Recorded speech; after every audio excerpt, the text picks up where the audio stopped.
দীপাবলি। এই দীপাবলির কথা যখনই আমাদের মনে আসে তখনই আমাদের মাথায় আসে সারি সারি প্রদীপ আর চারদিকে মিষ্টির প্যাকেট, আর সঙ্গে রয়েছে গণেশ পূজা আর লক্ষ্মী পূজা। বাট এই সময় বাংলার বুকে ঘোর অন্ধকারের মধ্যে দেখা যায় এক ভিন্ন চিত্র, যা রয়েছে ধ্বংসের শক্তির দেবীর আরাধনা, যার নাম রয়েছে কালী পূজা। নমস্কার, আমি মফি আর welcome to my YouTube channel Bong Roots. তো আজ আমরা ভিডিওতে আলোচনা করব যে এই কালী পূজা কিভাবে আমরা পালন করি এবং এই কালী পুজোর সঙ্গে দীপাবলি কিভাবে ওতপ্রোতভাবে জড়িত রয়েছে। তো আজ আমরা এই ভিডিওতে আলোচনা করব এই কালী পুজোর ইতিহাস এবং তার তাৎপর্য। কালী এক অদ্ভুত শক্তির প্রতীক। তিনিই মহাকালী, তিনি মৃত্যু এবং ধ্বংসের দেবী। হিন্দু পুরাণ অনুযায়ী যখন দৈত্যদের অত্যাচারে স্বর্গ মর্ত্য সব অতুষ্ট হয়ে যায়, তখন এই মহাদেবের শিবের কপাল থেকেই কালী উদ্ভূত হন এবং তিনি রণক্ষেত্রে প্রবেশ করে মহিষাসুর, চণ্ডমিন্দ আরও বহু দৈত্যদের হত্যা করে নিঃশেষ করে তিনি অন্যায়ের অবসান ঘটান এবং ন্যায়কে জাগ্রত করেন। এই কালী শুধুমাত্র ধ্বংসের প্রতীক নয়, তিনি সৃষ্টি, সংরক্ষণ এবং ধ্বংস, এই তিন শক্তির সমন্বয়। বাংলা সংস্কৃতিতে এই কালীকে মাতৃরূপে পূজা করা হয়, যেখানে যিনি অন্ধকারকেও আশ্রয় দেয় আলোতেও, অন্ধকার আমাদের মন থেকে অন্ধকারকে দূর করে আলোয় নতুন আলোর দিশা দেখে। বাংলায় কালী পুজো মূলত 1700 শতকে নবদ্বীপের তান্ত্রিক কৃষ্ণানন্দ আগাম বাগিসের হাত ধরেই শুরু হয়। তিনিই প্রথম কালীকে ভবতারিণী রূপে পূজা করেন। এরপরে ধনী এবং রাজকীয় পরিবার এই কালী পূজাকে আরো জনপ্রিয় করে তোলেন। বিশেষত কৃষ্ণনগর, নদিয়া এবং কলকাতা রাজবাড়ি এবং জমিদার বাড়িতে এই কালী পূজা বড় রাজকীয় আয়োজনে পরিণত হয়। ঠিক এই সময়ে ভারতের উত্তর ও পশ্চিম অংশে পালিত হয় দীপাবলি, অর্থাৎ আলোর উৎসব। ভগবান রামচন্দ্রের 14 বছর বনবাস যখন শেষ করে যখন অযোধ্যায় তিনি প্রথমে আসেন, তখন তারা এই প্রদীপ জ্বালিয়ে অন্ধকারকে দূর করে আনন্দ প্রকাশ করে এই দিনটিকে উদযাপিত করে। বাট বাংলার এই দিনটিকে পালন করা হয় ঘোর অমাবস্যা হিসাবে। অন্ধকারের প্রতীক রাত, আর এই রাতে মা কালী আবির্ভূত হয়ে অশুভ শক্তিকে বিনাশ করে।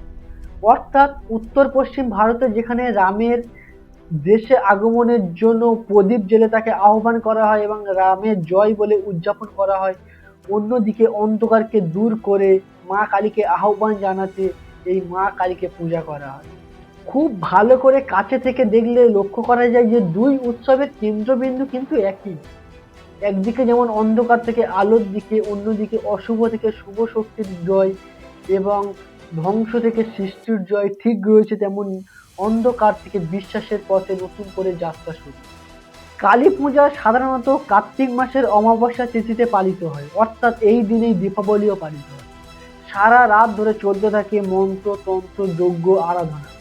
তান্ত্রিক প্রথাতে কিছু পশু বলিরও প্রচলিত নিয়ম প্রচলিত আছে, বাট আজকাল সেই পশু বলিও প্রায় বন্ধ হয়ে গেছে। সেগুলো ফল, ফুল কিংবা ফুলের মাধ্যমে সমাপ্তি করা হয় এবং এই রাতে দেবী কালীকে কালো রাত্রির প্রতীক হিসাবে পূজা করা হয়, কারণ মনে করা হয় তিনিই কেবল অন্ধকারের মধ্যে লুকিয়ে থাকা শক্তিকে জাগ্রত করতে পারে। কলকাতার কালী পুজো মানে এক অনন্য দৃশ্য। প্রতিটি শহর, প্রতিটি মোড়ে সাজানো হয় মণ্ডপে। বিশেষ করে শ্যামপুকুর, কালীঘাট এবং শোভাবাজার রাজবাড়ির কালী পুজোর জন্যই বিখ্যাত। রাতে নামে প্যান্ডেলে ভক্তদের ভিড় আর আকাশে আতশবাজির আলোয় হয়ে ওঠে উৎসব মুখর। কালী পুজো শুধুমাত্র একটা ধর্মীয় অনুষ্ঠান নয়, এটি রয়েছে একটি গভীর দর্শনের প্রতীক।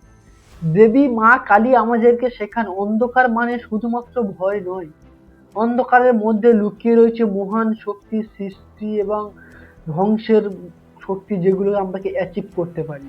তিনিই আমাদের শেখান জীবনের প্রতিটি দুঃখ, ব্যর্থতার ভয়কে আমাদেরকে গ্রহণ করতেই হবে, কারণ অন্ধকার থেকেই আলোর সৃষ্টি। যেভাবে দীপাবলিতে প্রদীপ জ্বালিয়ে আমরা জয়ের উদযাপন করি, ঠিক তেমনই কালী পুজোয় আমরা আমাদের অন্ধকারকে, আমাদের মনের অন্তরের অন্ধকারকে জয় করে প্রতিজ্ঞা নিই যে আমরা অন্যায়ের বিরুদ্ধে লড়ব।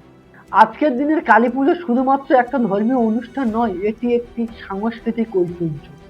প্যান্ডেলের সাজানো থেকে শুরু করে আলোকসজ্জা, নাটক এবং বিভিন্ন সাংস্কৃতিক অনুষ্ঠান সব মিলিয়ে এটি হয়ে উঠেছে বাঙালির এক অন্যতম সামাজিক মেলবন্ধন। কালী পুজো ও দীপাবলি সবার শেষে আমাদেরকে একটাই কথা শেখায় যে অন্ধকার যতই গভীর হোক না কেন, আলোর একটি মাত্র প্রদীপই আলোর জন্য যথেষ্ট। তো দেবী কালী আমাদের শক্তি, সাহস ও জ্ঞানের প্রতীক হিসাবে আমাদের সামনে আবির্ভূত হয়। তার আশীর্বাদে যেন আমাদের জীবনের প্রত্যেকটি বাধা, ব্যর্থতা এবং দুঃখ থেকে আমরা বেরিয়ে আসতে পারি এবং জীবনকে নতুনভাবে আনন্দের সঙ্গে উদযাপন করতে পারি। এই হোক আমাদের প্রার্থনা। ভিডিওটি কেমন লাগলো অবশ্যই কমেন্ট করে জানিও, আর আমার পাশে আমাকে সাবস্ক্রাইব করে আমার পাশে